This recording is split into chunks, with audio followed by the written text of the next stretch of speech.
Há uma dor que não se nomeia, a de olhar para trás e contar anos. Anos que parecem gastos. Hoje você acordou e voltou a fazer essa conta. A juventude que se foi rápido, o casamento que poderia ter sido outro. A saúde que você descuidou, a oportunidade que deixou passar. E doeu. Mas há um Deus que conta seus anos de forma diferente da sua. E esta manhã, antes que você diga mais uma palavra, Ele sussurra: eu te restituo. Os anos que você sentiu devorados, eu te devolvo e os devolvo multiplicados. Escreva nos comentários esta declaração: Deus restaura meus anos perdidos. Respire fundo, feche os olhos se puder. Este lugar é seguro. Vamos começar. Número 1. O que o amanhecer traz para quem perdeu anos? Amanhãs que não parecem uma oportunidade. Parecem uma acusação. Você abre os olhos, olha para o teto, escuta algum pequeno som na casa, vê a luz entrando por uma fresta da cortina e, em vez de sentir esperança, sente uma pergunta cravada no peito: como cheguei até aqui? Quantos anos se foram? Quanto tempo eu perdi esperando, caindo, errando, adiando, sobrevivendo, e talvez ninguém perceba. Por fora parece um dia normal. As pessoas se levantam, fazem café, respondem mensagens, saem para trabalhar. Mas dentro de você há um calendário pesado. Há datas que você lembra com dor. Há anos que você gostaria de apagar. Há temporadas que você olha e diz: ali eu deveria ter avançado. Ali eu deveria ter mudado. Ali eu deveria ter obedecido. Ali eu deveria ter recomeçado. Mas ouça isso com calma.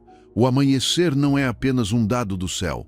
Não é simplesmente o sol voltando a nascer, porque o mundo funciona assim. Para o Filho de Deus, cada manhã é uma assinatura silenciosa do Pai sobre a vida. É como se Deus colocasse sua mão sobre a página de hoje e escrevesse: ainda há misericórdia para você. Lamentações 3, 22 e 23 diz: as misericórdias do Senhor são a causa de não sermos consumidos, porque as suas misericórdias não têm fim. Renovam-se cada manhã. Grande é a tua fidelidade. Não diz que suas misericórdias foram novas uma vez. Não diz que foram novas quando você estava forte, quando estava limpo, quando tudo ia bem, quando você não tinha falhado. Diz que elas se renovam cada manhã. Isso significa que enquanto você dormia com culpa, Deus não estava gastando sua paciência. Enquanto você revivia seus anos perdidos, Deus estava preparando uma porção fresca de graça para este dia.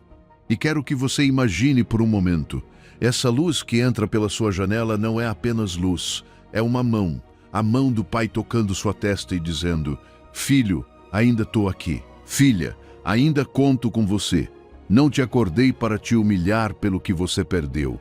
Te acordei porque ainda tenho algo a fazer com você. Você não abriu os olhos por acaso, não atravessou a noite sozinho. Alguém te sustentou enquanto você não podia se defender. Alguém cuidou da sua respiração.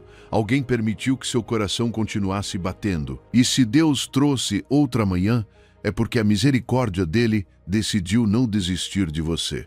Talvez você mesmo tenha desistido de si. Talvez tenha dito: já é tarde demais para mim. Talvez olhe para outros e pense que eles avançaram mais, sararam mais rápido, construíram melhor, obedeceram antes. Mas o tempo de Deus não é medido como você mede. Você conta anos, Deus conta encontros. Você conta atrasos, Deus conta momentos em que Ele entra e transforma tudo. O Salmo 94 diz que 1000 anos diante de Deus são como o dia de ontem que passou. E 2 de Pedro 3,8 volta a nos lembrar que para o Senhor um dia é como 1000 anos e 1000 anos como um dia. Isso não significa que sua dor não importa. Significa que Deus não está limitado pelo relógio que te assusta. Ele pode tocar um único dia e fazer esse dia pesar mais do que uma década inteira. Um único amanhecer com Cristo vale mais do que 10 anos sem Ele. Por isso, Joel 2,25 soa como uma promessa sussurrada ao coração cansado. Eu vos restituirei os anos. Não apenas os dias, não apenas as horas, os anos, porque Deus trabalha em 2 tempos ao mesmo tempo. No tempo curto, Ele te dá misericórdia nova esta manhã. No tempo longo, Ele começa a restaurar o que parecia perdido por anos. É como uma casa abandonada por muito tempo. Ao olhar, alguém pensa: não há mais nada a fazer. As paredes estão manchadas, as janelas quebradas, o jardim seco, mas um dia o dono chega, abre a porta, deixa a luz entrar e começa por um cômodo. Ele não restaura a casa inteira em 1 hora, mas a primeira janela aberta já anuncia que o abandono acabou. Assim, é esta manhã para você. Talvez você ainda não veja toda a restauração, mas se Deus abriu outra janela de vida, é porque a obra recomeçou. Hoje, antes de deixar que a culpa dite o tom do seu dia, faça algo simples. Quando vir a luz, mesmo que pouca, diga em voz baixa: Senhor, se me acordaste hoje, não vou tratar este dia como castigo. Vou recebê-lo como misericórdia. Porque o dia de hoje vem desmentir seus anos perdidos. Vem te dizer que sua história não ficou presa no que passou. Vem te lembrar que a fidelidade de Deus não envelhece, não se esgota, não se cansa de bater em portas fechadas. Se você acordou hoje, é porque Deus não terminou com você. Mas antes de seguir, há algo que o Pai precisa que você reconheça. Algo que você tem silenciado por anos. Número 2. Esses anos que pesam no seu peito. Mas antes de seguir, há algo que o Pai precisa que você reconheça. Algo que você tem silenciado por anos. Não para te condenar, não para te fazer olhar para trás com vergonha, mas para que você pare de carregar isso sozinho. Porque você sabe exatamente quais são esses anos. Você não precisa explicá-los para todo mundo. Não precisa fazer uma lista perfeita. Não precisa justificar por que eles doem. Há anos que têm nome, anos de confusão, anos de um relacionamento que apagou sua luz, anos de uma decisão que abriu uma porta errada, anos de medo, anos de doença, anos de espera, anos em que parecia que sua vida avançava por fora, mas por dentro algo ficava para trás. E talvez você tenha tentado se dizer: já passou, não deveria doer tanto assim. Mas há dores que não desaparecem só porque o calendário mudou. Há memórias que não são apenas memórias, são feridas.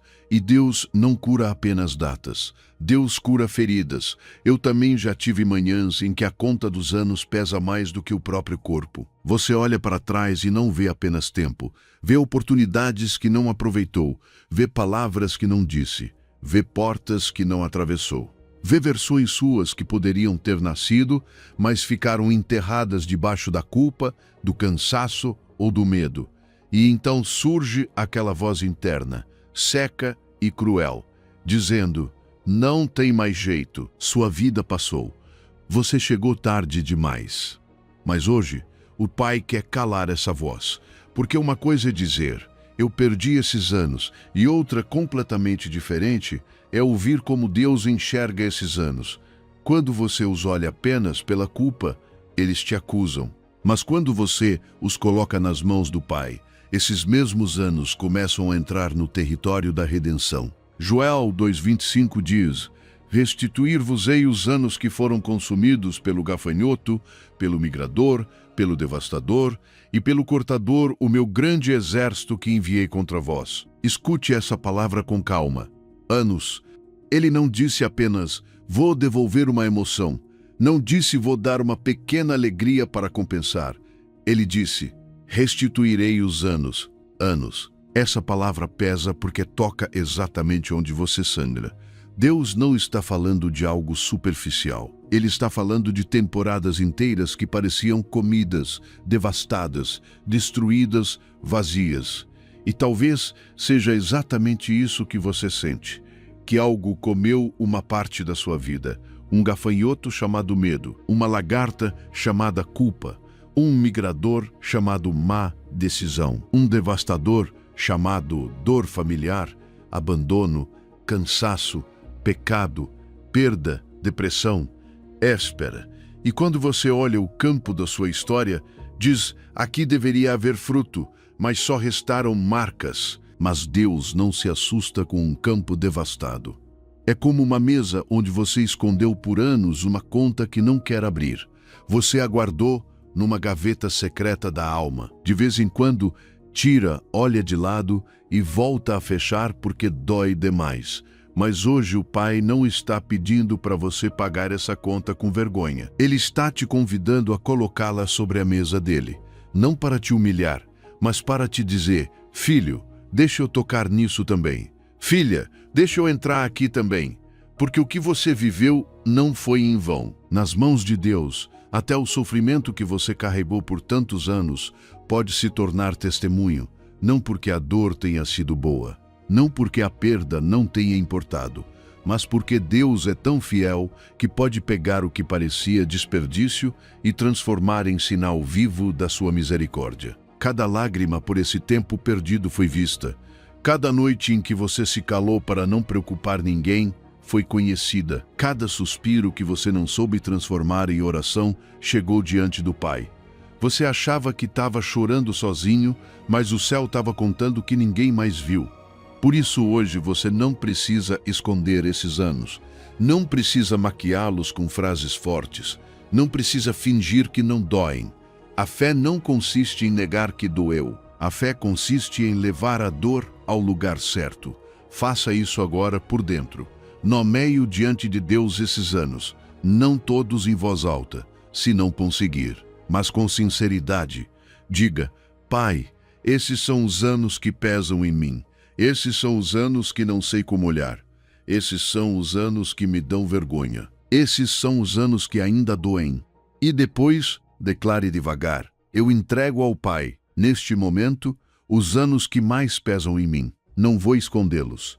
Não vou justificá-los. Coloco-os sobre a mesa da sua misericórdia. Fique aí um segundo, porque algo muda quando você para de lutar sozinho contra o passado e o coloca diante de Deus. O inimigo perde força quando o segredo entra na luz do Pai. A culpa perde autoridade quando a misericórdia se senta à mesa. Você não perdeu sua vida, você perdeu anos.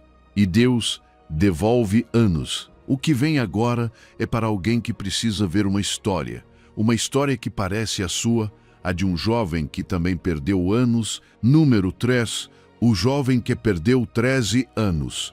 O que vem agora é para alguém que precisa ver uma história que parece a sua, a de um jovem que também perdeu anos. Deixa eu te contar algo que vai sustentar o seu coração hoje. José não começou sua história como governador. José começou sua história como um jovem traído, um rapaz com sonhos de Deus, mas cercado por irmãos que não souberam amar o que Deus havia colocado nele. E há algo muito duro nisso. José não escolheu a cisterna, não escolheu ser vendido, não escolheu a casa de Potifar, não escolheu a mentira que o levou à prisão, não escolheu acordar longe do pai, longe da sua terra, longe de tudo que conhecia. Há temporadas na vida que a gente não escolhe, simplesmente é empurrado para dentro delas. E talvez isso também tenha acontecido com você. Você não escolheu certas perdas, não escolheu crescer com certas ausências, não escolheu aquela traição, não escolheu que alguém falhasse com você, não escolheu passar anos tentando sobreviver enquanto outros pareciam avançar. E por isso dói tanto, porque não foi só tempo perdido. Foi como se o tempo tivesse sido arrancado. Imagine esse jovem na cisterna escura, ouvindo vozes lá em cima, ouvindo passos, ouvindo seu nome sendo negociado por 20 moedas. Imagine o silêncio depois. Esse silêncio em que a gente pergunta: onde está Deus nisso? Depois imagine os anos no Egito, a casa de Potifar, o trabalho obediente, a fidelidade silenciosa. E depois, outra injustiça, a prisão. Um teto gradeado, noites longas, sonhos alheios sendo interpretados, enquanto o próprio sonho parecia esquecido. Mas Deus não esqueceu José. E aqui há uma verdade que talvez você precise receber com lágrimas. Deus nem sempre impede o sofrimento dos seus filhos a qualquer custo, mas Ele entra nesse sofrimento e o vira do avesso. Deus não impediu José desses anos. Ele os transformou, fez da cisterna uma entrada, fez da escravidão uma escola, fez da prisão uma oficina. A prisão de José não era só prisão, era a escola de governador, porque havia um homem que precisava nascer dentro daquela dor. Não um homem amargurado, não um homem vingativo, não um homem consumido pela reclamação, mas um homem capaz de salvar sua família quando a fome chegasse. Gênesis 41, versículos 51 e 52, diz: E chamou José ao primogênito Manassés, porque disse: Deus me fez esquecer todo o meu trabalho e toda a casa de meu pai. E ao segundo chamou Efraim, porque disse: Deus me fez prosperar na terra da minha aflição. José não chamou seu filho de vingança, não chamou de meus irmãos vão pagar, não chamou de a vida foi injusta comigo. Ele chamou Manassés, Deus me fez esquecer. E ao segundo chamou Efraim, Deus me fez frutificar na terra da minha aflição. Essa é a assinatura de um homem restaurado. Porque quando Deus cura, Ele não necessariamente apaga tudo o que aconteceu, mas tira o poder disso te governar. Você já não olha para trás com a mesma corrente, já não lembra a partir do mesmo veneno, já não conta sua história só a partir da perda, mas a partir da fidelidade de Deus no meio da perda. E escute essa frase: a terra onde você foi ferido é a terra onde você foi te fazer frutificar. Não diz que José frutificou longe da sua aflição, diz na terra da minha aflição, justamente ali, no mesmo lugar onde ele chorou, no mesmo país onde foi escravo, no mesmo cenário onde parecia enterrado, Deus fez crescer fruto. Talvez você esteja esperando sair de certo lugar para acreditar que Deus pode agir, mas talvez Deus já esteja irrigando essa terra agora mesmo.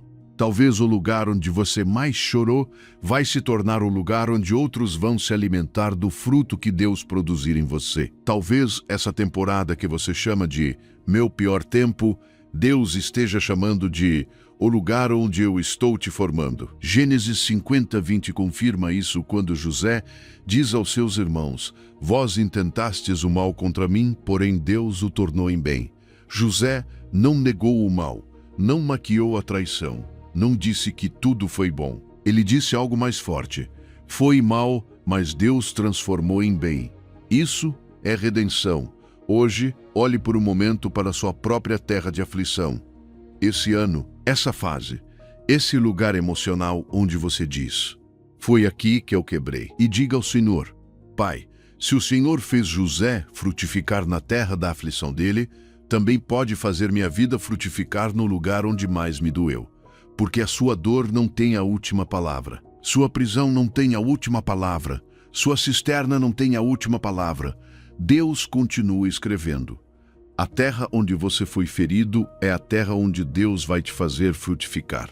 Antes de seguir adiante, há uma palavra que precisamos abrir. Uma palavra que carrega peso de promessa, número 4. Quando Deus diz, eu restituirei, não está falando de devolver o mesmo. Há uma palavra em Joel 2:25 que precisamos abrir, uma palavra que carrega peso de promessa, uma palavra que, se você a receber bem, pode romper essa expectativa pequena com a qual você tem olhado para o seu futuro. A palavra é restituirei, porque muitas vezes quando ouvimos que Deus restaura, pensamos em algo mínimo. Pensamos, bom, tomara que Ele pelo menos me devolva um pouco de paz. Tomara que pelo menos cure uma parte. Tomara que eu consiga recuperar algo do que perdi. E sem perceber, nos aproximamos do Pai como se Ele fosse nos dar migalhas de consolo depois de uma grande perda.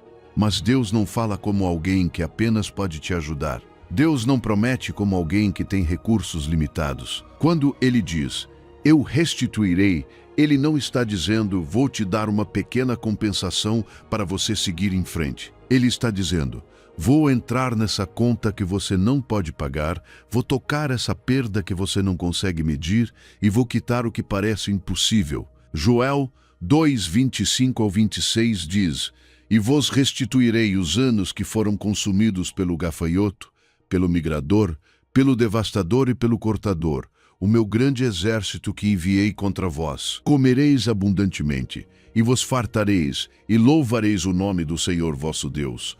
Olhe como o versículo continua. Ele não termina apenas em vós restituirei. Ele diz, comereis até vos fartardes. Essa é a assinatura de como Deus paga. Não até apenas sobreviver, não até disfarçar a perda, não até ter o mínimo para não chorar, até se fartar. E isso é importante. Repor não é o mesmo que restituir. Repor é colocar uma peça parecida onde algo se quebrou, como quando uma xícara quebra e você compra outra, como quando perde uma chave e faz uma cópia. Mas restituir na boca de Deus é mais profundo. É colocar a alma em um lugar onde ela não vive mais sob sensação de dívida. É tocar sua história de tal forma que um dia você possa dizer, Deus não me devolveu exatamente o mesmo. Deus fez algo maior com o que eu pensei ter perdido. Porque Deus não rebobina o tempo. Deus redime o peso do tempo. Talvez você queira que Deus te leve exatamente ao ponto onde tudo se quebrou. Mas Deus nem sempre restaura te devolvendo ao passado. Às vezes, Ele restaura te dando uma colheita que jamais caberia na versão antiga da sua vida. Às vezes, Ele não te devolve a mesma porta, mas abre uma casa inteira. Às vezes, Ele não te devolve a mesma oportunidade, mas forma em você uma sabedoria, uma paz, uma maturidade e uma dependência dele que valem mais do que aquilo que você perdeu. Debaixo do sol, tudo parece vapor. Os anos passam rápido, as oportunidades escapam, as pessoas mudam, as forças diminuem. A gente olha para trás e diz, tudo se foi como fumaça entre meus dedos. Mas acima do sol, há um Deus que recolhe o que você pensou ter evaporado e transforma em colheita.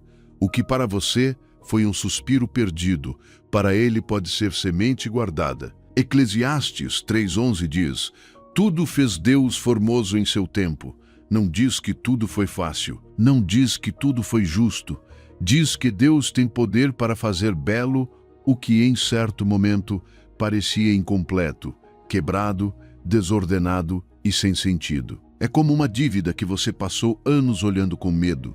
Todo mês ela crescia, toda lembrança somava juros de culpa, toda comparação aumentava o peso. E você pensava, nunca vou conseguir pagar isso, nunca vou conseguir recuperar tanto. Mas então chega o pai, senta diante dessa mesa, pega a conta inteira e não negocia com sua dor. Não diz, eu cubro uma parte e o resto você carrega. Não. Quando Deus restaura, Ele paga completo. E ainda coloca juros de glória. Por isso, o sinal da restauração nem sempre será, tenho exatamente o que perdi. Às vezes o sinal será, tenho mais paz do que achei possível. Tenho mais firmeza do que tinha antes.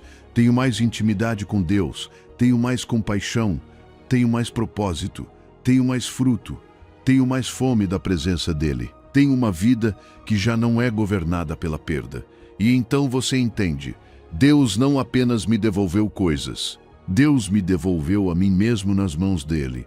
Hoje, declare isso devagar como postura de fé.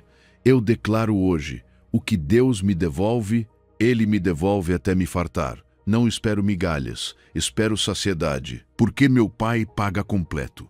Receba isso no seu coração. Não reduza a promessa ao tamanho do seu cansaço. Não encolha Deus ao tamanho da sua ferida. O Pai que disse, vos restituirei os anos, também disse, comereis até vos fartardes. O que vem agora é para alguém que perdeu anos em uma casa, em um casamento, em uma família que esfriou ou se quebrou. Fica aqui, isso é para você. Número 5.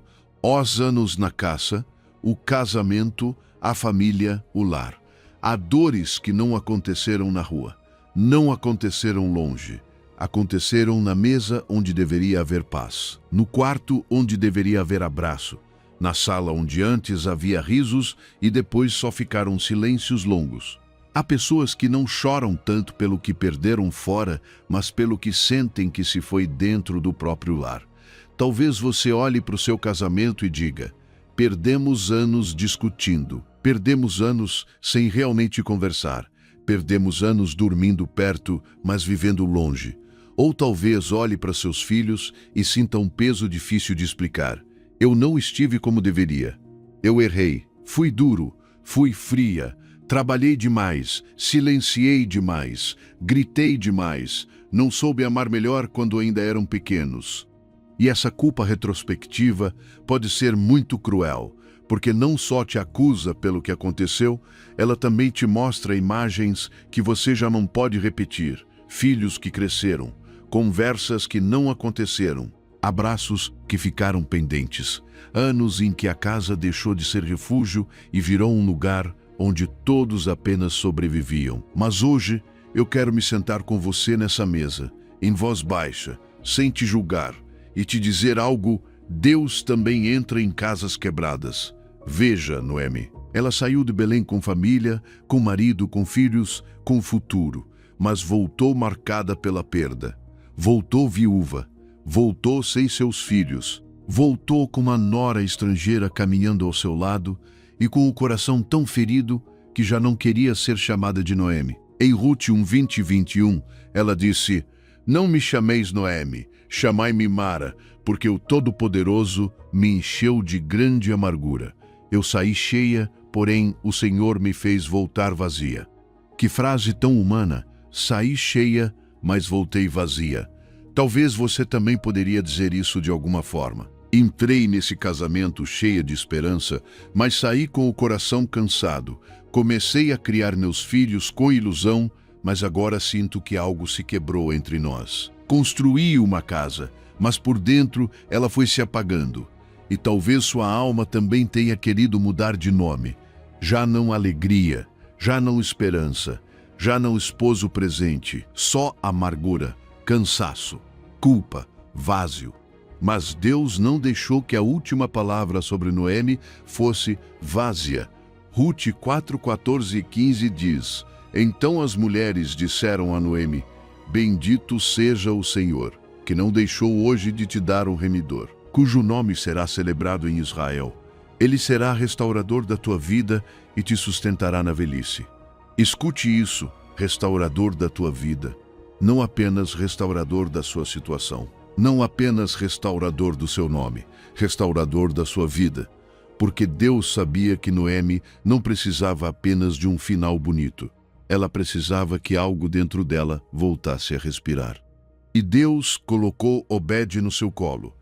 Ele não devolveu exatamente o mesmo, não rebobinou o tempo, não fez o marido e os filhos voltarem como se nada tivesse acontecido, mas deu a ela uma nova forma de ternura, uma surpresa na velhice, uma promessa nos braços, uma risada que chegou tarde, mas chegou no tempo certo. Assim Deus muitas vezes restaura a família, nem sempre como você imaginava. Às vezes vem em forma de uma ligação depois de anos de silêncio. Às vezes numa conversa difícil, mas sincera. Às vezes num filho que volta aos poucos, não com grandes palavras, mas com pequenos gestos. Às vezes num casamento que parecia gelo e começa a reacender outra vez com uma oração, um pedido de perdão, um jantar simples, uma mão que volta a procurar a outra. Não subestime os começos pequenos dentro de uma casa. Uma palavra humilde pode ser uma semente. Um me perdoa pode abrir uma janela. Uma mensagem enviada com medo pode ser a primeira pedra de uma ponte. Uma oração pela sua família, feita com lágrimas, pode subir ao céu como incenso.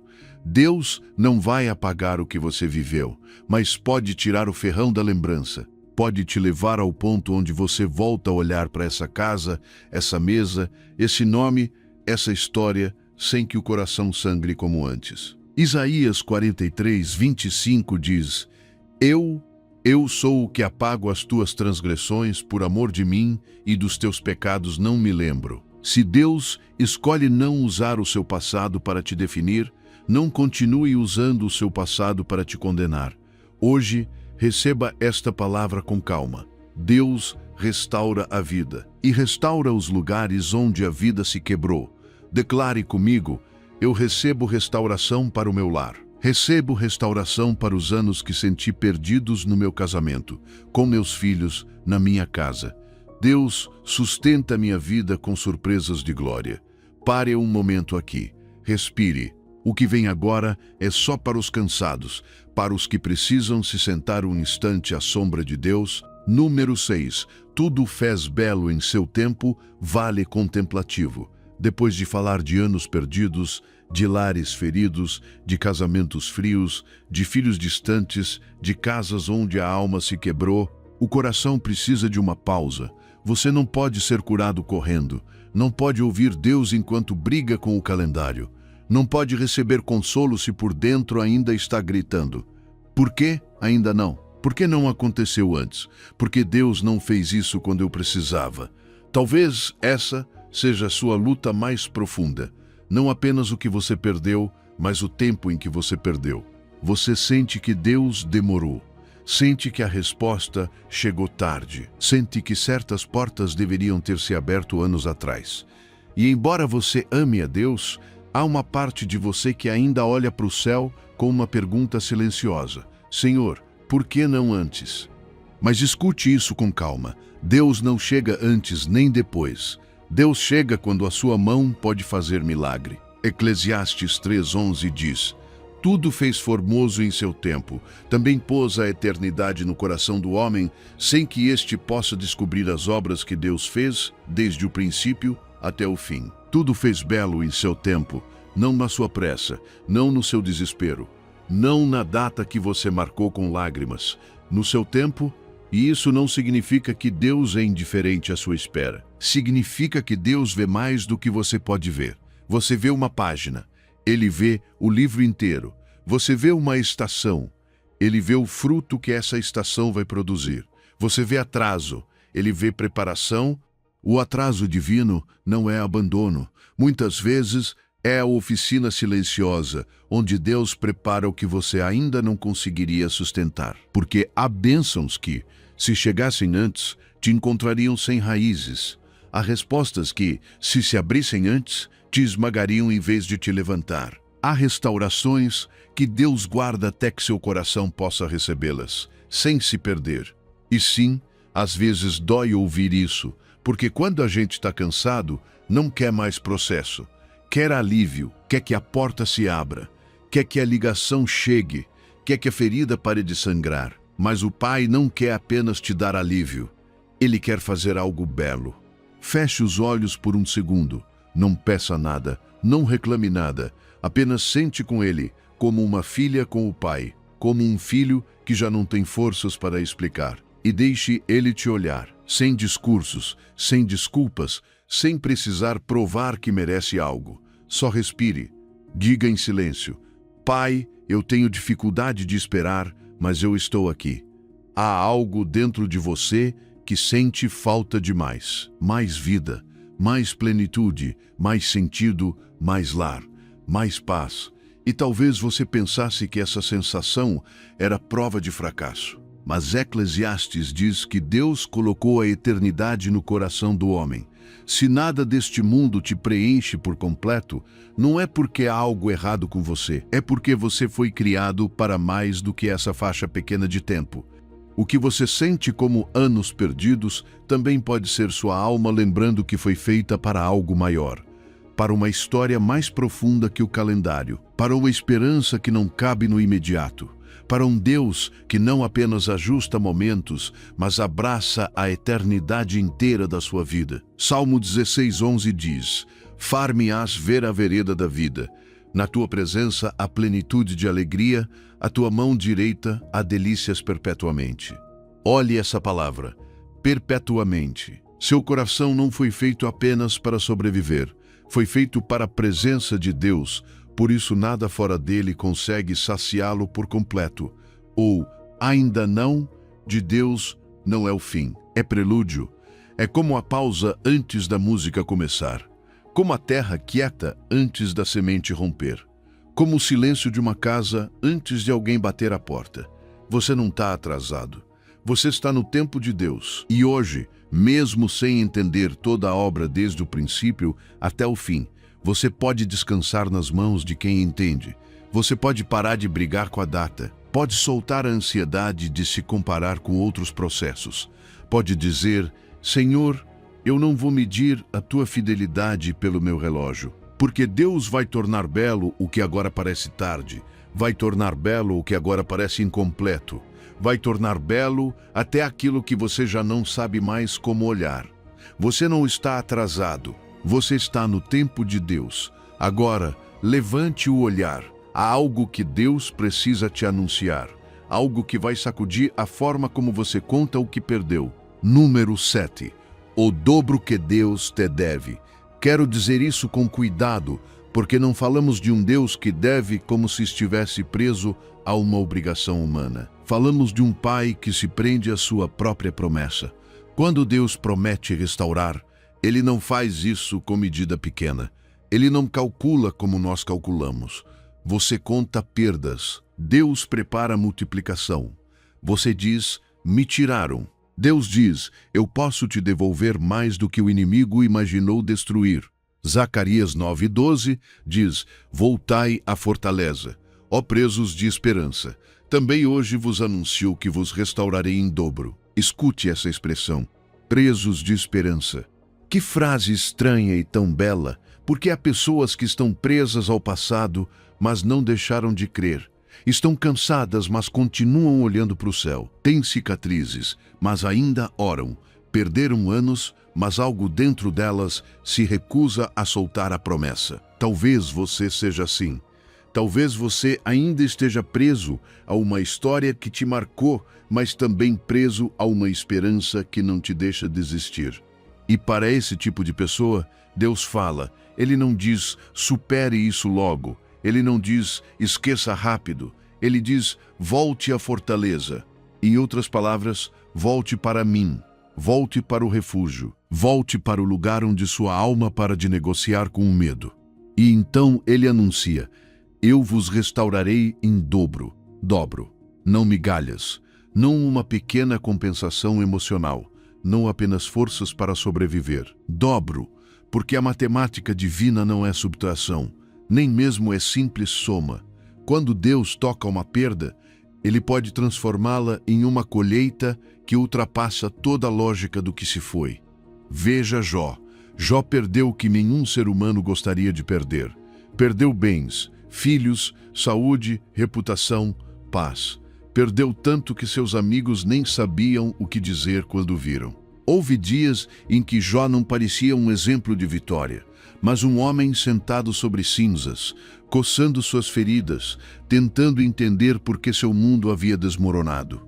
E talvez você conheça algo dessa cinza. Não a mesma história, mas essa sensação de estar sentado diante de ruínas que antes tinham nome, ruínas de uma família, ruínas de uma saúde que mudou, ruínas de uma fase que não voltou. Mas Jó não terminou nas cinzas. Jó 42:10 diz, e o Senhor mudou a sorte de Jó, quando este orava pelos seus amigos.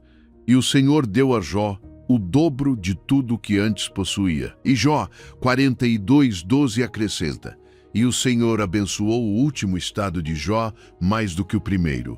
O último estado foi maior do que o primeiro. Essa é a assinatura divina sobre os anos perdidos. Não será simplesmente eu superei. Será Deus fez algo maior depois de tudo isso.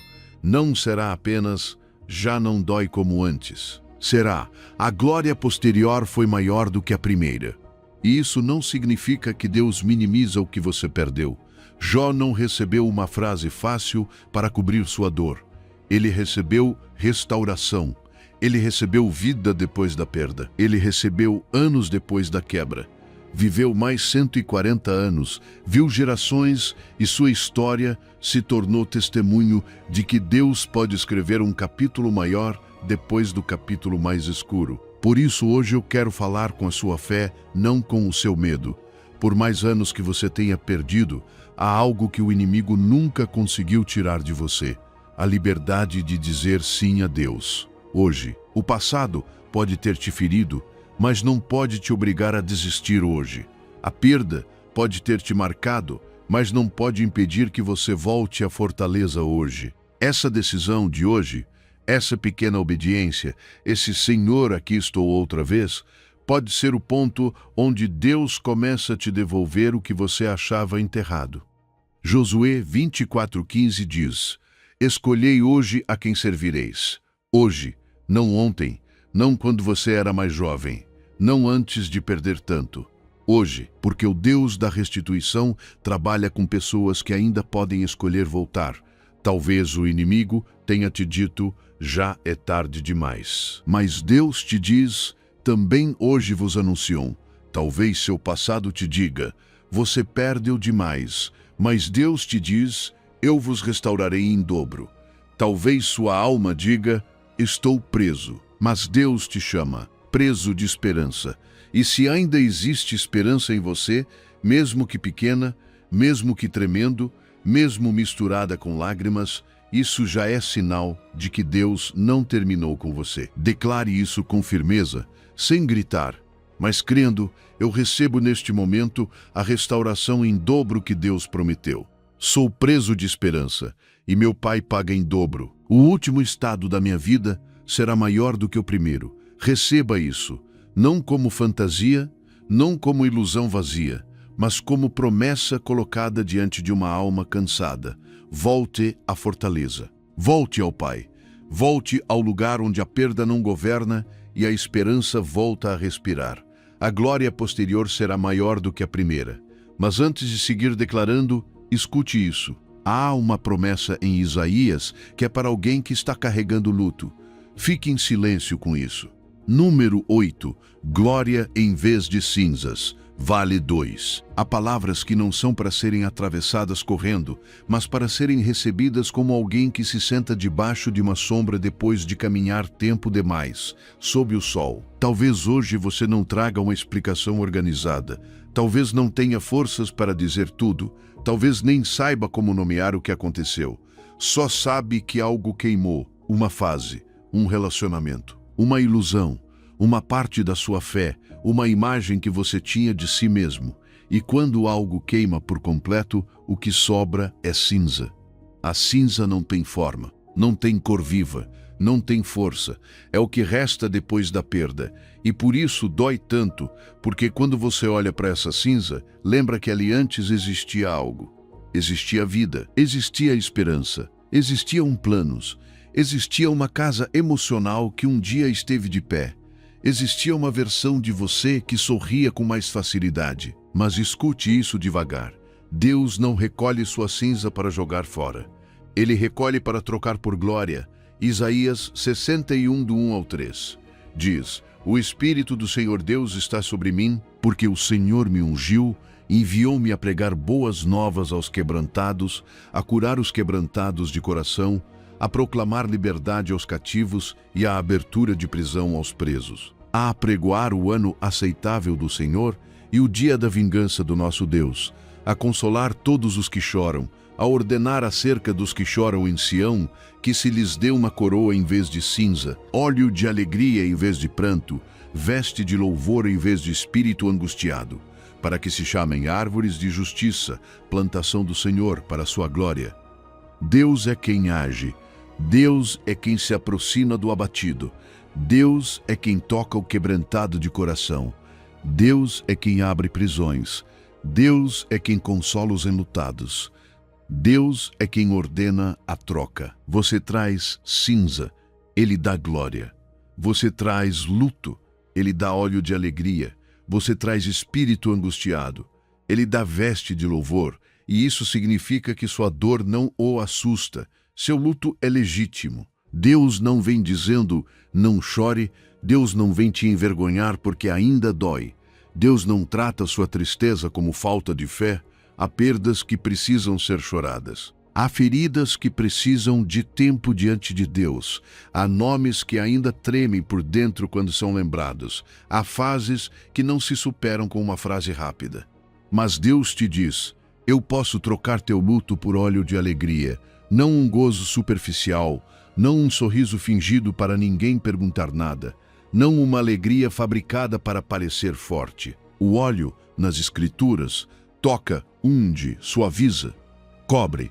Deus não quer apenas te dar uma emoção passageira. Ele quer ungir o lugar onde o luto te secou por dentro.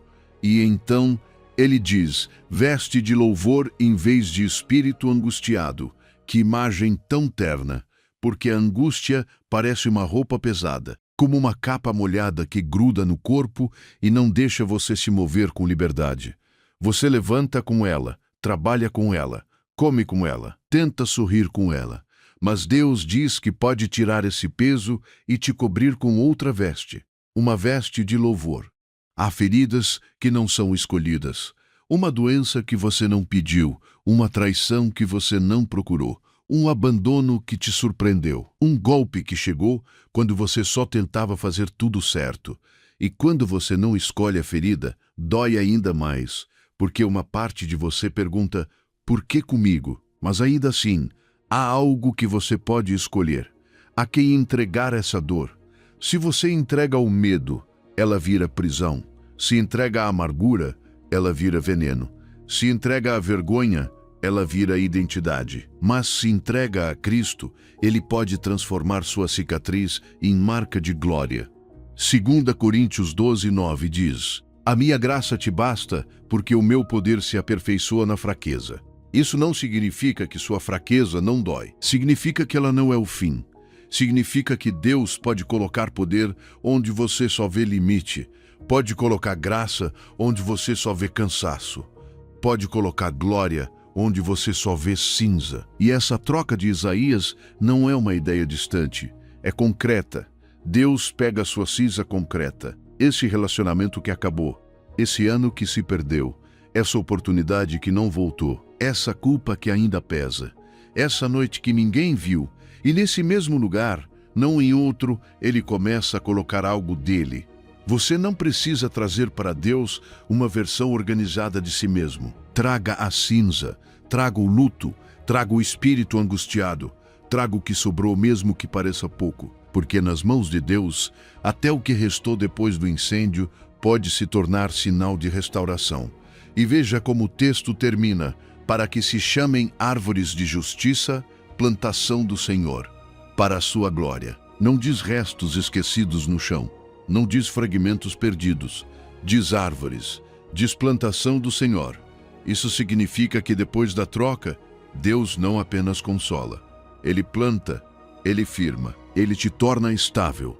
Ele faz de você uma vida que dá sombra, raiz e fruto. Você não é mais um perdido entre cinzas. Você é plantação pessoal de Deus. Receba isso devagar e diga por dentro, eu entrego minha cinza. Eu entrego meu luto, eu entrego meu espírito angustiado, eu recebo glória em vez de cinza, óleo de alegria em vez de luto, veste de louvor em vez de angústia. Onde houve cinza, Deus coloca glória. Há alguém ouvindo isso agora que esperou tempo demais no lugar errado. O que vem agora é exatamente para essa pessoa. Número 9. 38 anos junto ao tanque errado. Há esperas que cansam o corpo, mas há esperas que cansam a alma. Esperar uma ligação que nunca chegou. Esperar que alguém mudasse. Esperar que um relacionamento parasse de te ferir. Esperar que um vício soltasse sua garganta. Esperar que uma oportunidade voltasse. Esperar junto a um tanque que todos pareciam alcançar menos você. E depois de muitos anos, a pessoa começa a se acostumar com a cama, com a desculpa, com a tristeza, com a frase "eu sou assim mesmo", com a ideia de que já passou tempo demais para mudar. Talvez você tenha perdido anos de juventude em um relacionamento que te drenou. Talvez tenha perdido anos em decisões que agora doem. Talvez tenham existido amizades, excessos, hábitos escondidos, portas abertas, caminhos que pareciam liberdade e terminaram em correntes. E agora, quando olha para trás, uma voz diz: você já esperou demais, não tem mais solução. Mas escute o que Cristo fez com um homem que passou quase uma vida inteira esperando. João 5, do 5 ao 9, diz: e estava ali um homem que havia 38 anos que se encontrava enfermo. Quando Jesus o viu deitado e soube que estava assim havia muito tempo, disse-lhe: queres ser curado? Senhor, respondeu o enfermo, não tenho ninguém que me ponha no tanque quando a água é agitada. Enquanto eu vou, desce outro antes de mim. Jesus disse-lhe: levanta-te, toma o teu leito e anda. E logo aquele homem foi curado e tomou o seu leito e andou. 38 anos. Deixe esse número pesar por um momento. 38 anos vendo outros passarem, 38 anos ouvindo testemunhos de outros, 38 anos pensando, para mim nunca chega. 38 anos olhando o mesmo lugar, esperando a mesma água, repetindo a mesma explicação. E quando Cristo chega, ele não começa com dureza. Não diz, por que você ainda está aqui? Não pergunta, o que você fez para acabar assim? Não exige uma explicação completa dos erros dele. Cristo o vê deitado. Cristo sabe que ele estava assim havia muito tempo. E mesmo sabendo de tudo, faz uma pergunta simples, profunda e direta. Queres ser curado? Essa pergunta não era para informação. Jesus já sabia. Essa pergunta era uma porta, porque há momentos em que Cristo não vem alimentar sua história de dor, ele vem te tirar dela. Ele não vem ouvir pela milésima vez porque você não entrou no tanque. Ele vem te dizer que é mais poderoso do que a água que nunca chegou. Imagine esse tanque. Imagine o homem deitado por 38 anos no mesmo lugar, vendo outros entrarem antes dele. Imagine suas mãos cansadas, seu olhar desgastado, seu coração acostumado a perder. E agora, imagine a sombra de Cristo cobrindo ele pela primeira vez. Não a sombra de alguém que vinha te ultrapassar, não a sombra de alguém competindo pelo milagre, a sombra do Filho de Deus parando diante dele. E a voz, queres ser curado? Essa mesma sombra está sobre você agora. E essa mesma voz, porque talvez você também tenha estado junto a um tanque errado. O tanque do quando essa pessoa me pedir perdão. O tanque do quando eu recuperar minha juventude. O tanque do quando eu tiver forças. O tanque do quando eu não sentir mais vergonha. O tanque do quando tudo estiver claro. E enquanto você esperava algo externo mudar, Cristo veio te mudar por dentro. Olhar para trás pode ser duas coisas: uma prisão, onde você se castiga, ou um trampolim de onde Deus te levanta. Sem Cristo, a memória vira prisão. Com Cristo, a memória vira testemunho. 2 Coríntios 7,10 diz, porque a tristeza, segundo Deus, produz arrependimento para a salvação, do qual ninguém se arrepende, mas a tristeza do mundo produz morte. Há uma tristeza que só te afunda, te faz repetir, eu fui tolo, eu fui fraco, eu falhei, eu não consigo mais. Mas há uma tristeza que Deus transforma em retorno. Essa tristeza não te destrói, ela te desperta, não te deixa deitado, ela te empurra para Cristo. Por isso hoje a pergunta não é quantos anos se passaram. A pergunta é, você quer ser curado? Você quer sair dessa identidade de alguém preso? Você quer parar de explicar seu presente só pelo que aconteceu ontem? Você quer soltar o tanque que nunca te deu nada? Você quer se levantar mesmo ainda sem entender tudo? 38 anos não são rival para um instante divino. Cristo disse, levanta-te, toma o teu leito e anda. E logo aquele homem foi curado. O que foi espera infrutífera por décadas foi cancelado por uma palavra. O leito que antes o carregava, agora ele carregava. É isso que Jesus faz. Ele pega aquilo que sustentou sua fraqueza e transforma em prova da sua liberdade. Hoje eu respondo a Cristo. Sim, eu quero ser curado.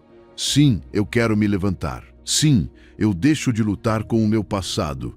Sim, eu saio do tanque que não me deu nada. Hoje eu me levanto. Há algo que Deus precisa te dizer daqui em diante. Uma palavra sobre o seu futuro, uma palavra que enfrenta o já não há tempo. Número 10. Há esperança para o teu futuro. Depois de tantos anos perdidos, uma das vozes mais cruéis não diz apenas, você falhou, diz algo pior. Você já não dá conta da idade, já não dá conta da força, já não dá conta do coração, já não dá conta da vida para recomeçar. E quando essa voz se instala, a pessoa começa a viver olhando demais pelo retrovisor. Tudo passa a ser interpretado a partir de trás. O que fez, o que não fez, o que permitiu, o que perdeu, o que foi embora. E pouco a pouco o futuro fica borrado, como se o para-brisa da alma estivesse coberto pela névoa do passado. Mas hoje, Deus quer levantar o teu olhar. Jeremias 31, de 60 e 17, diz, assim diz o Senhor, Reprime a tua voz de choro e as lágrimas dos teus olhos, porque há recompensa pelo teu trabalho, diz o Senhor, pois voltarão da terra do inimigo. Há esperança também para o teu futuro, diz o Senhor, e os teus filhos voltarão para sua própria terra. Escuta primeiro como começa. Reprime a tua voz de choro e as lágrimas dos teus olhos. Deus não está dizendo que o teu choro foi errado. Não está te envergonhando por ter chorado. Não está tratando a tua dor como exagero. Se algo ficou claro nesse caminho, é que o Pai conta lágrimas, toca cinzas, visita casas quebradas e para junto de leitos antigos. Então por quê? Ele diz, reprime o choro, porque já existe algo a caminho, porque o céu não está vazio diante da tua dor, porque Deus está dizendo, não chores como quem não tem resposta. Não chores como quem não tem futuro. Não chores como quem acredita que o inimigo ficou com tudo. Depois, ele diz, porque há recompensa pelo teu trabalho. Deus está dizendo que o que você carregou não foi invisível. A fidelidade que você sustentou quando ninguém aplaudia. As noites em que você continuou orando, mesmo sem sentir nada. Os anos em que você continuou cuidando, esperando, resistindo, se levantando. O cansaço que ninguém viu, a obediência que ninguém celebrou, a paciência que te custou lágrimas. Há recompensa pelo teu trabalho, não porque você comprou a bênção, não porque Deus te deve por mérito humano, mas porque Ele é um Deus de aliança, um Pai que não esquece, um Senhor que vê o que é escondido, um Deus que sabe recompensar o que os outros ignoraram. E então chega a frase que quero que guardes no centro do peito. Há esperança também para o teu futuro. Futuro, não passado, não retrovisor, não a cena que já aconteceu. Futuro, o que vem, o que ainda não viste, o que Deus ainda pode fazer com os dias que estão à tua frente. A esperança bíblica não é um desejo fraco, não é dizer, tomara que algo bom aconteça. A esperança bíblica se apoia na voz do Deus que não mente. Se Ele diz que há esperança para o teu futuro, então o teu amanhã não está fechado, mesmo que o teu passado tenha sido pesado. Talvez você tenha vivido adiando. Quando eu me aposentar, quando eu estiver melhor, quando meus filhos crescerem, quando eu sarar por completo. Quando eu tiver mais força, quando eu não tiver mais medo. Mas os anos passam e sempre parece haver um motivo para esperar mais. Hoje Deus te diz, não espere estar pronto para voltar a viver. Eu sou aquele que te restitui agora os anos que você esperou demais. 2 Coríntios 6:2 diz, eis aqui agora o tempo aceitável, eis aqui agora o dia da salvação. Agora, não quando tudo estiver perfeito, não quando o passado parar de doer completamente, não quando você entender cada detalhe. Agora, porque muitas vezes o futuro começa não quando você tem todas as respostas, mas quando decide crer em Deus com o pouco que ainda treme dentro de você. O teu passado não tem a última palavra sobre o teu futuro. Deus tem. Imagina dirigir à noite por uma estrada longa. Se você olha só pelo retrovisor, cedo ou tarde perde o caminho. O retrovisor serve para lembrar de onde você veio, mas não foi feito para guiar para onde você vai. Para avançar, você precisa olhar para frente. Precisa ver a luz que alcança o próximo trecho. Talvez você não veja toda a estrada, mas se Deus vai com você, o próximo passo já tem luz suficiente. Isso é futuro. Não ver tudo, mas confiar que Deus segue adiante. Declara devagar. Eu creio no que Deus disse. Há recompensa pelo meu trabalho. Há esperança para o meu futuro. Meu passado não governa meu amanhã. Recebe isso. Há esperança para o teu futuro, para a tua casa, para a tua fé, para a tua alegria, para os teus anos, para o teu coração, para essa parte de ti que achava que já não havia tempo. E agora, levanta a voz comigo. O que vem é para declarar, para tomar o que Deus já prometeu. Número 11. 10 de os abismos, Deus volta a te dar vida. Cúpula intercessora. Há uma mentira que quis se sentar sobre o teu peito. Seu melhor tempo já passou. Talvez você não diga em voz alta, mas sente. Quando olha a sua idade, quando olha as suas forças, quando olha os anos que se foram, quando pensa no que não fez, no que não recuperou, no que não voltou. Essa voz diz: o melhor ficou para trás. Mas hoje a palavra de Deus se levanta contra essa mentira. Salmo 71, 20 e 21 diz: Tu que me fizeste ver muitas angústias e males, me darás ainda a vida e me tirarás dos abismos da terra. Aumentarás a minha grandeza e voltarás a consolar-me. Escuta a honestidade do salmista. Ele não maquilha a própria história. Não diz: tudo foi bem. Não finge que não doeu. Ele diz: tu me fizeste ver muitas angústias e males. Muitas, não poucas, não uma fase breve. Muitas angústias, muitos males. E ainda assim ele não termina aí. Depois ele diz: me darás ainda a vida. Essa é a palavra para alguém que se sente apagado, para alguém que faz aniversário, mas por dentro sente que parou de viver há muito tempo, para alguém que continua respirando, trabalhando, cumprindo responsabilidades, pagando contas, respondendo mensagens, mas com a alma em pausa. Muita gente faz aniversário sem ter vivido, enche a agenda, mas esvazia a alma. Soma datas, mas perde presença. Se acostuma a sobreviver e chama isso de vida.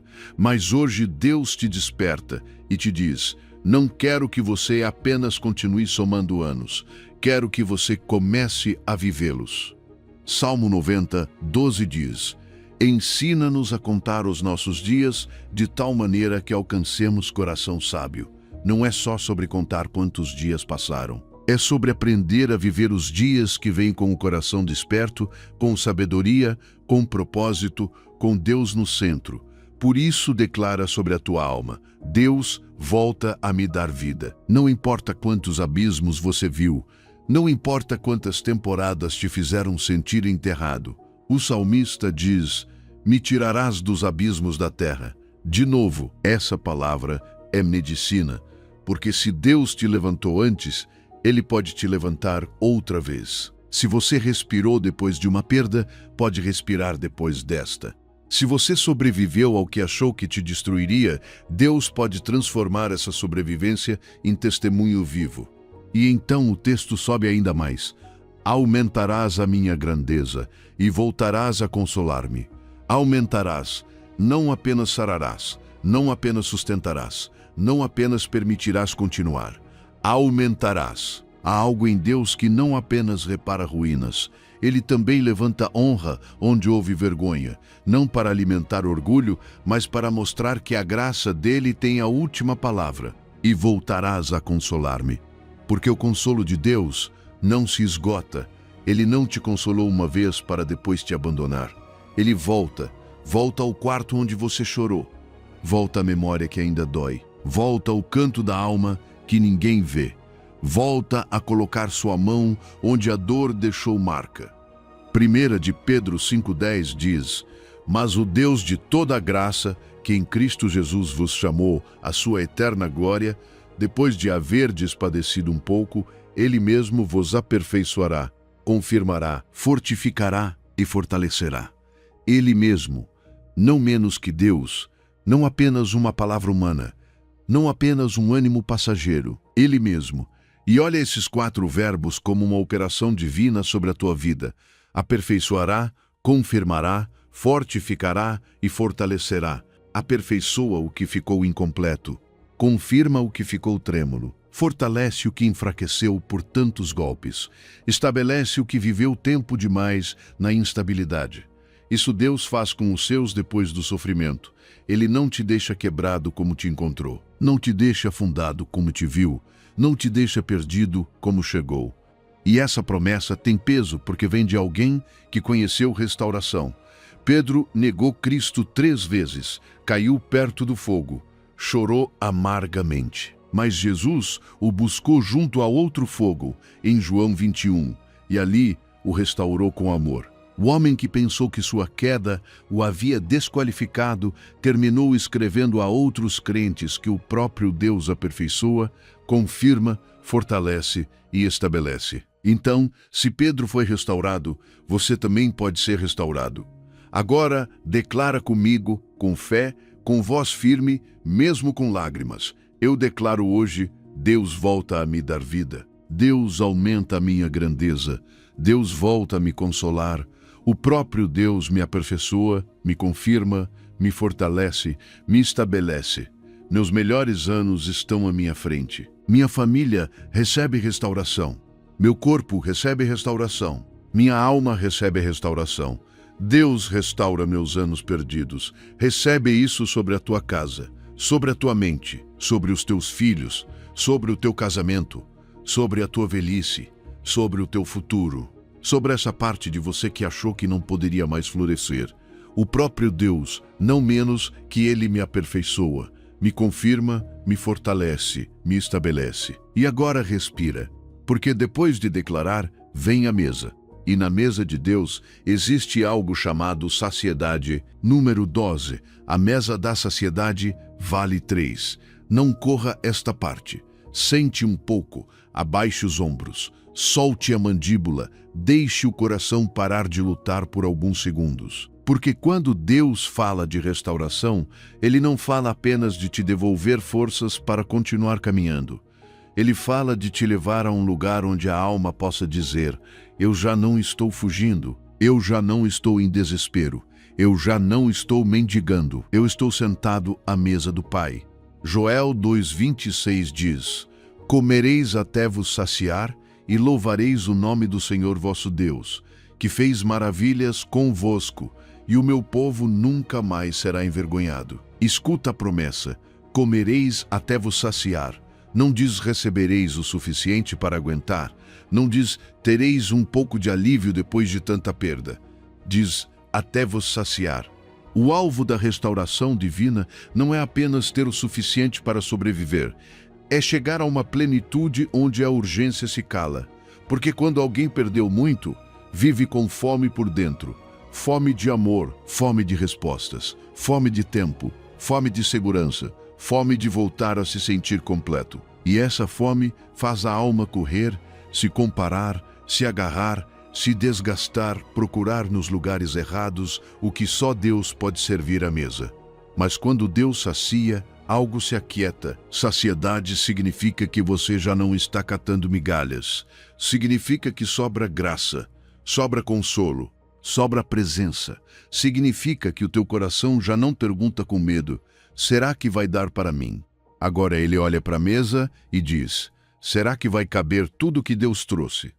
Imagine uma mesa longa, uma mesa preparada com tudo que você pensou ter perdido, e o Pai sentado na cabeceira, e uma cadeira vazia com o teu nome. Essa cadeira nunca deixou de te esperar. Mesmo quando você se sentia atrasado, mesmo quando pensava que já não era digno de voltar, mesmo chegando com cinza nas mãos, cansaço nos olhos, anos pesando nas costas. A cadeira continuava ali. O teu lugar não foi entregue a outro, o teu nome não foi apagado da mesa. E o Pai não te recebe com reproche. Ele te recebe com provisão. Mas há algo que você precisa soltar para sentar. Você não pode receber o novo com as mãos cheias do velho. Não pode tomar o pão da restauração enquanto ainda aperta a perda como identidade. Solte aquele relacionamento que já terminou. Solte aquele trabalho que se perdeu. Solte aquela década que passou. Solte aquela versão de você que não conseguiu fazer melhor. Não para esquecer, não para negar, não para fingir que não doeu. Solte para entregar a Deus. Isaías 43, 18 e 19 diz: não vos lembreis das coisas passadas, nem considereis as antigas. Eis que faço uma coisa nova, agora sairá à luz. Deus não pede que você solte o passado porque não se importa com a sua história. Ele pede porque suas mãos foram criadas para receber o que Ele está trazendo. E depois da saciedade vem o louvor. Joel diz: comereis até vos saciar e louvareis o nome do Senhor vosso Deus. Não é um louvor forçado. Não é cantar por obrigação. Não é levantar as mãos enquanto por dentro continua vazio. É o louvor espontâneo de quem foi saciado de verdade. O louvor que nasce quando você olha para trás e diz: Deus fez maravilhas comigo. Não porque tudo foi fácil, mas porque Ele esteve, porque Ele sustentou, porque Ele devolveu, porque Ele preparou uma mesa onde antes só havia perda. E no fim do versículo vem uma garantia preciosa: e o meu povo nunca mais será envergonhado. Deus não apenas restaura o que você perdeu, Ele também derrota a vergonha que ficou grudada na memória. Aquela vergonha que sussurrava: como você permitiu isso? Como você falhou assim? Como perdeu tanto tempo? Deus se senta diante da tua história e declara: meu povo não será envergonhado, comerás até te saciar, e a vergonha não voltará. Recebe isso com calma. Há uma mesa para você, há pão para a tua alma. Há abundância onde houve escassez. Há honra onde houve vergonha. Há maravilhas onde antes só havia anos perdidos. E agora, antes desse tempo terminar, há uma declaração que você precisa tornar sua. Uma declaração que vai caminhar contigo o resto do dia. Número 13. O que o mundo diz vês o que Deus diz sobre os teus anos. E agora, antes de continuar avançando, há uma verdade que você precisa guardar no peito como uma chave. Nem todas as vozes que falam dentro de você vêm de Deus. Algumas vêm do mundo. Algumas vêm de feridas antigas. Algumas vêm de anos de derrota que te ensinaram a se olhar com dureza. E o mais perigoso é que, depois de ouvir a mesma mentira por muito tempo, a pessoa começa a confundi-la com a própria voz. Talvez essa voz já tenha te dito: já é tarde. Ela fala isso quando você vê sua idade. Ela fala quando você olha fotos antigas. Ela fala quando vê outros avançando, formando famílias, reconstruindo a vida, alcançando coisas que você ainda está esperando. Ela fala baixo, mas dói forte. Sua oportunidade já passou. E se você não confronta essa voz com a palavra, ela pode virar uma sentença sobre a tua alma. Mas Deus não diz isso. Apocalipse 21:5 diz: eu que estava sentado no trono disse: eis que faço novas todas as coisas. E disse-me: escreve, porque estas palavras são fiéis e verdadeiras. Leia de novo por dentro. Quem fala não está sentado em qualquer cadeira. Está sentado no trono. Isso significa que a voz que declara algo novo sobre você tem mais autoridade do que o seu passado, do que a sua vergonha, do que a sua idade, dos seus erros e de qualquer pessoa que te fez sentir encerrado. O mundo diz: já é tarde. Deus diz: eu faço novas todas as coisas. O mundo diz: você perdeu o seu tempo. Deus diz: eu restituo os anos, porque para Deus os seus anos não são lixo emocional. Os seus anos não são páginas arrancadas sem valor. Os seus anos não são cinzas destinadas ao esquecimento. Deus pode pegar até aquilo que você olha com dor e transformar em testemunho. Ele pode tocar uma década que você chamava de perda e transformá-la em sabedoria. Pode pegar um caminho errado e transformá-lo em advertência santa, em compaixão profunda e em uma voz capaz de levantar outros que ainda estão onde você esteve. Olhe para trás com cuidado, porque olhar para trás pode ser prisão ou trampolim. Se você olha sem Cristo, a memória te aprisiona, te coloca no chão do que passou e te obriga a repetir a mesma culpa várias vezes. Mas se você olha com Cristo, a mesma memória pode virar pista de decolagem. Aquilo que antes te afundava agora pode te impulsionar para uma vida mais consciente, mais humilde, mais dependente de Deus. Filipenses 3:13 e 14 diz: esquecendo-me das coisas que atrás ficam e avançando para as que estão diante de mim, prossigo para o alvo. Esquecer não significa fingir que não aconteceu. Não significa apagar nomes, datas, feridas ou decisões. Significa parar de obedecer ao passado como se ele fosse seu dono. Significa olhar para o que aconteceu e dizer: você me marcou, mas não me governa. Você me feriu, mas não decide meu destino. Você fez parte da minha história, mas Deus tem a última palavra. O mundo diz: o melhor já passou. E essa mentira pesa ainda mais quando você sente que o corpo já não responde igual, quando as forças não são as mesmas, quando a vida parece avançar mais rápido do que você consegue organizar por dentro. Mas Ageu 2:9 diz: a glória da última casa será maior do que a da primeira. A glória da última, não a de antes, não apenas a que você lembra com nostalgia. A última, a que vem depois das ruínas. A que chega depois das lágrimas. A que Deus levanta quando todos pensavam que a casa não poderia mais brilhar.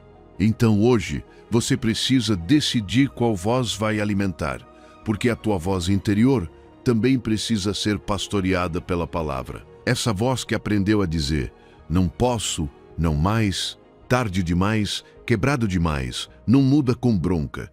Ela muda ouvindo uma verdade mais alta. É como um quarto fechado por anos.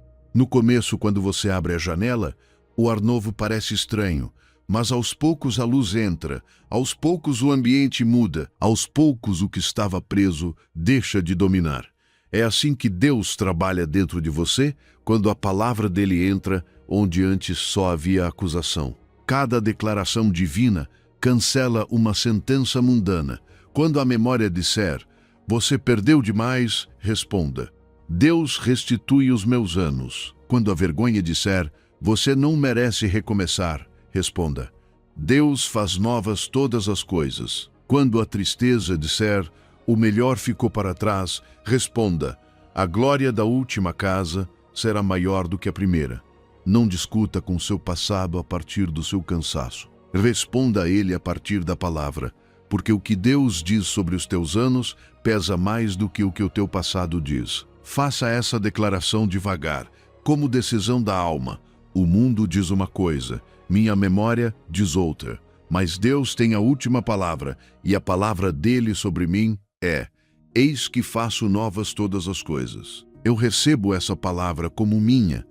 Fica com isso, leva contigo, repete quando a voz antiga voltar.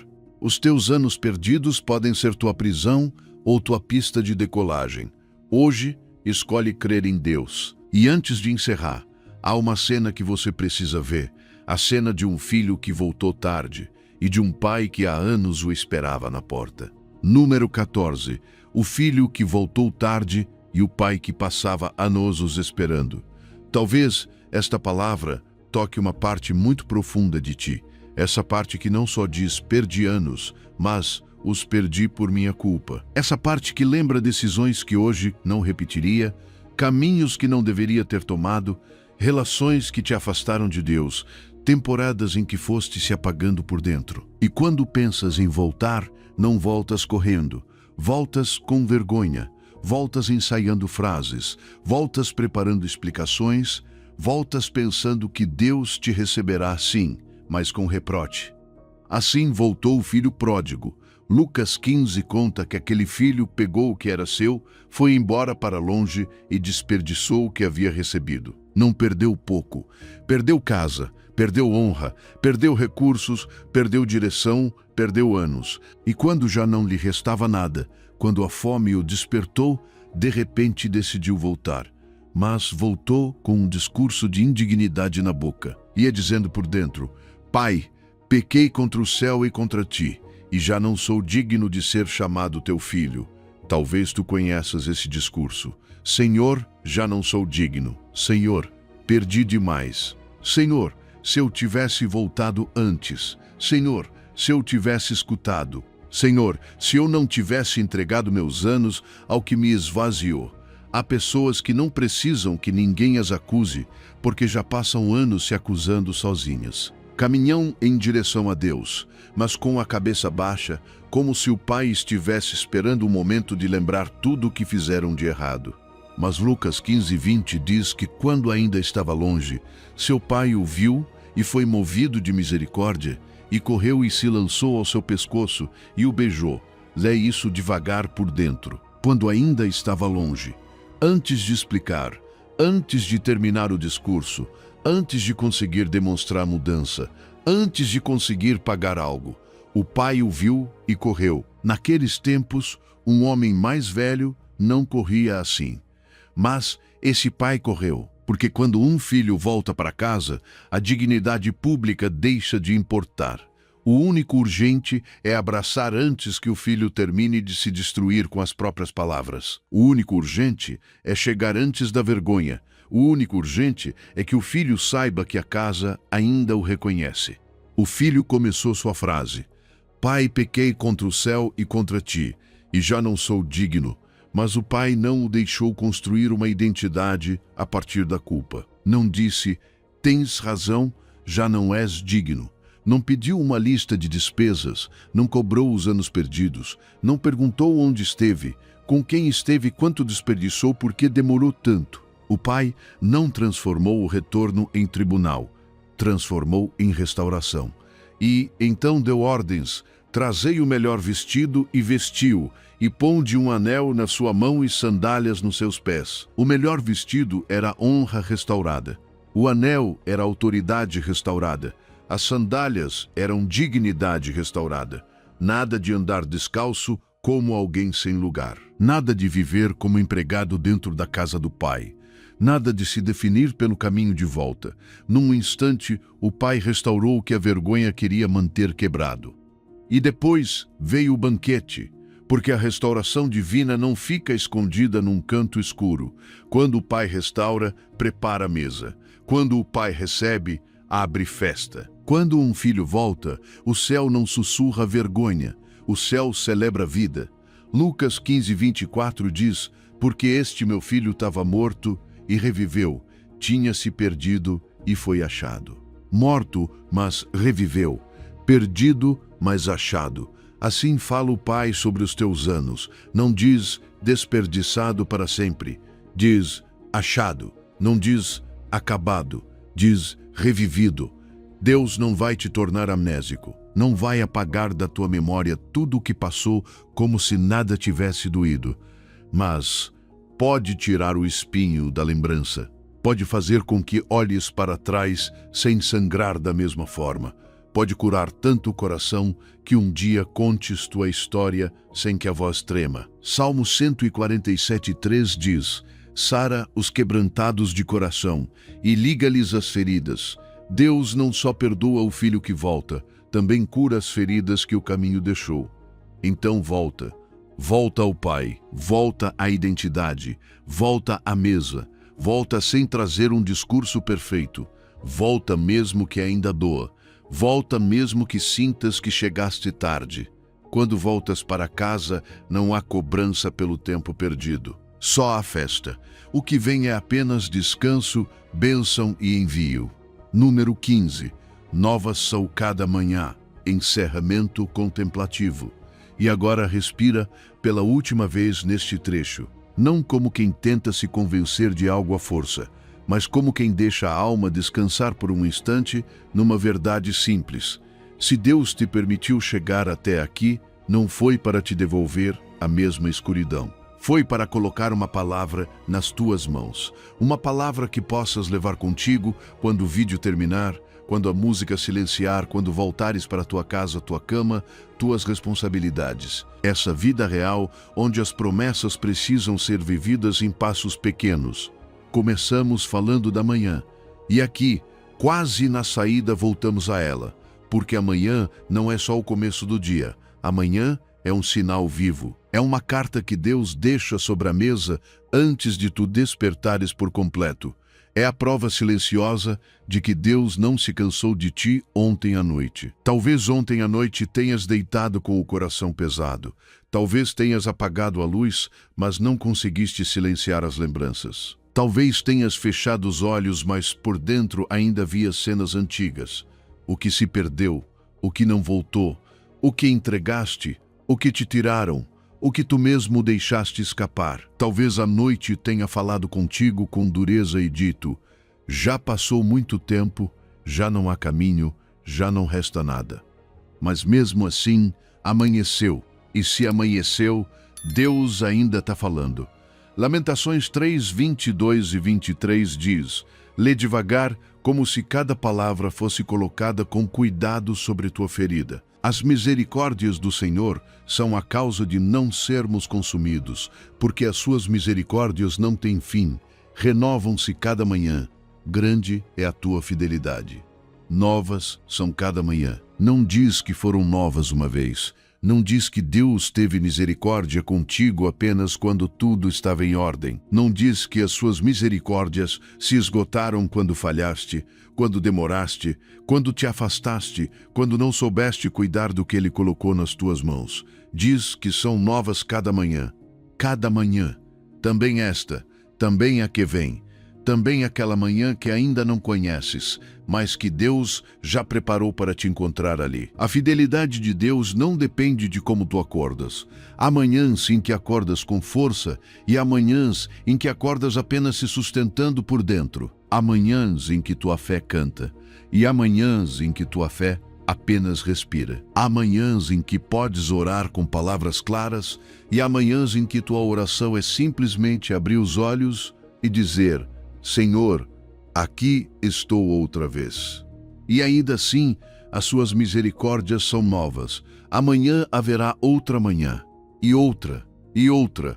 Cada uma será uma porção fresca de misericórdia, uma entrega nova do Deus que restitui. Um sinal a mais de que os teus anos não estão presos no que perdeste. Porque o tempo de Deus não se conta apenas em anos de calendário. Ele se conta em momentos em que Ele entra e muda tudo. Um instante de graça pode tocar décadas de culpa. Uma palavra do Pai pode levantar uma alma que esteve anos no chão. Uma manhã com Deus pode abrir uma porta que uma noite de tristeza parecia ter fechado para sempre. Assim, Ele age, nem sempre com barulho, nem sempre com espetáculo. Às vezes começa com uma paz pequena, com uma respiração mais profunda, com um pensamento que já não te acusa da mesma forma, com uma luz suave entrando por uma fresta do coração. Salmo 90:14 diz: Satisfaze-nos de manhã com a tua benignidade, para que cantemos de júbilo e nos alegremos todos os nossos dias.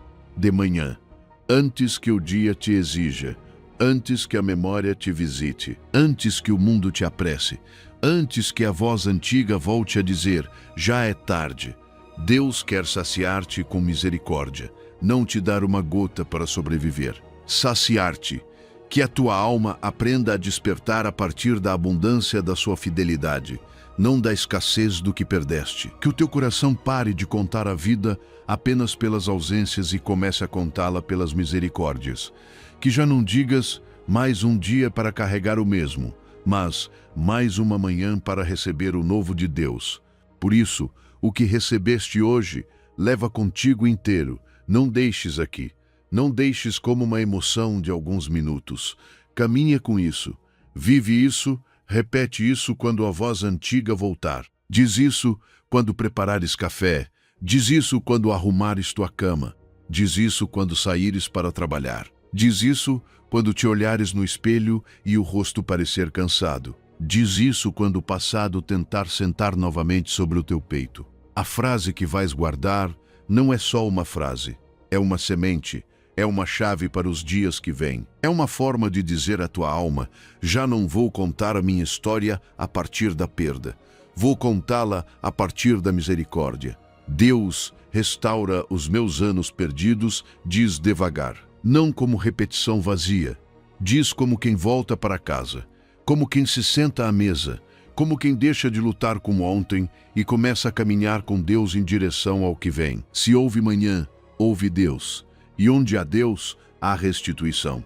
Agora guarda esta palavra em silêncio, porque o que segue não é apenas um final. É uma bênção para saíres daqui em paz, com o coração quieto, sabendo que a misericórdia de Deus voltará a te encontrar amanhã. Chegaste até aqui e isso já é restauração.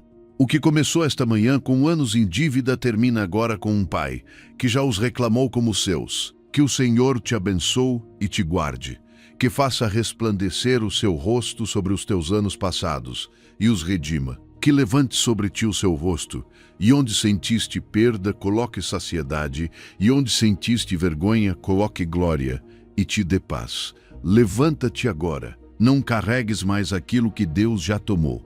Leva esta paz contigo pelo resto do dia. Amanhã, ao amanhecer, este lugar te espera outra vez. Teu Pai estará aqui. Amém.